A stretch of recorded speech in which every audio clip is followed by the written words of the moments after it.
Thank you, Michael. Just to say, before the Foreign Affairs Council, we had the ministerial meeting with my Turkish counterparts, and we'll be issuing a statement on what was a very useful meeting where we were able to talk about not just the bilateral issues, but of course many issues where we work closely with our colleagues in Turkey. For the Foreign Affairs Council, it will be followed this evening, as you know, by dinner with candidates, where we'll be talking about neighbourhood policy and some of the issues that have already been covered in discussions today. We began our discussions focusing on the Eastern Partnership and especially the situation in Ukraine, where I was able to report back on my visit last week and the week before. And as you know, my colleague Stefan Fuller has been also very actively involved in Ukraine. I've said many things about this already, but we all focused on the need to continue to urge the dialogue between President Yanukovych and the opposition leaders.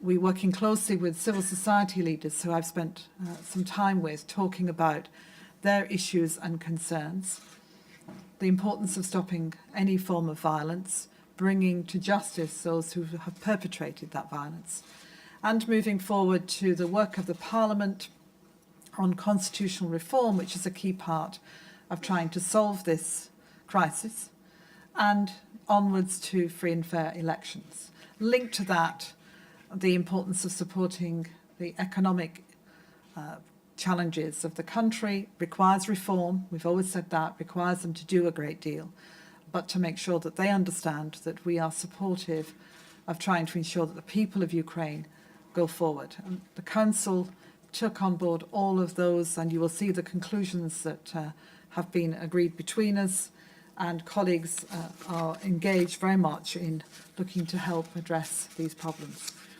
We also, of course, talked about what's happening in Bosnia-Herzegovina right now. And the first thing to say is the importance of ensuring that those who are protesting can do so peacefully, and that any violence of any sort needs to stop. We have condemned already any violence that's taken place. Most important thing is for the leadership in Bosnia-Herzegovina to take note of what people are saying and to respond to these immediate concerns, but also to the broader concerns I think that people have on, again, economic issues, high levels of unemployment, concerns of young people, and to deal with some of the political issues that have long been on our agenda. We have great hope, we aspire great things for Bosnia-Herzegovina. We really do hope that they will deal with these concerns now and move forward, and we stand ready to help in any way possible. Our southern neighbourhood is always on our agenda, and we are very mindful that today Lakhdar Brahimi begins the second part of his discussions in Geneva. We wish him every possible success. We're very concerned about the humanitarian situation in Syria, which just gets worse. Very concerned that ordinary people's lives are being drastically affected by this conflict. And in our discussions, continue to try and support and urge that this dialogue turns into a real political process based on Geneva I that can start to resolve this crisis. We talked as well about the success in Tunisia, how Tunisia has moved forward. I was delighted that President Van Rompuy was able to be there on Friday, and all colleagues joined in support of the work that's going on there, support of the EU's work in helping Tunisia.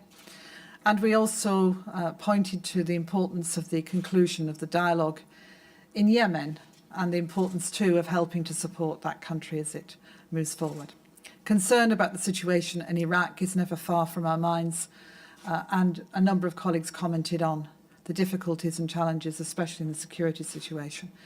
And then to Libya, where we are all looking forward to the conference in Rome in March, but continuing to try and find ways to support, especially in the work we're doing on security sector reform.